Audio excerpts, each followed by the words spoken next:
If you're new to Ghost of Tabor, here's 5 things you need to know about the guns. First is you can brass check on almost every single gun in the game. So if you grab the bolt or the slide, pull it back, and if you see a round moving with the bolt, then you know you have a round in the chamber and you're ready to go. Second is the mag check. If you pull a mag out of your gun and give it a little shake like that, it'll vibrate 1, 2, or 3 times. 1 vibrations means you have between 1 round and 1/3 of the mag full. 2 vibrations means you have between 1/3 and 2/3 of the mag full, and 3 vibrations mean you have between 2/3 and a full mag. And while you have a mag in your hand, you can look at the ammo type. If you see a red point on the round, that is your standard FMJ. Black point on the round is your armor piercing ammo, or AP ammo. AP rounds do a little bit more damage, and they also have a higher chance to pierce different levels of armor.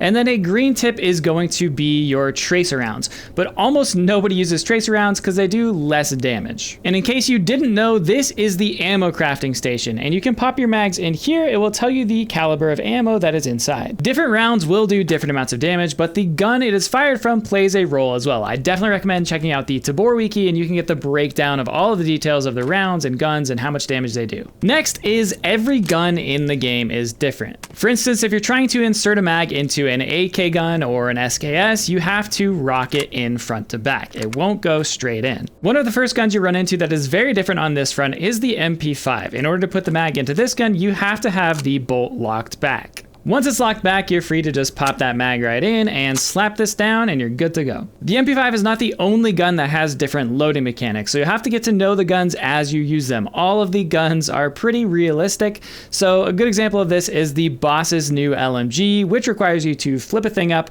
put the mag on, feed the rounds, and then flip it back down before you can fire the gun. And finally, we have mag palming. Now, there are some mags in the game that this doesn't work with, like drum mags or just bigger mags, but what you're gonna do is grab a mag with trigger, hold it up to your other mag, press grab, put the new mag in, and then bring this mag back to your vest, and you can just drop it right there. This is super handy for changing mags quickly in a firefight.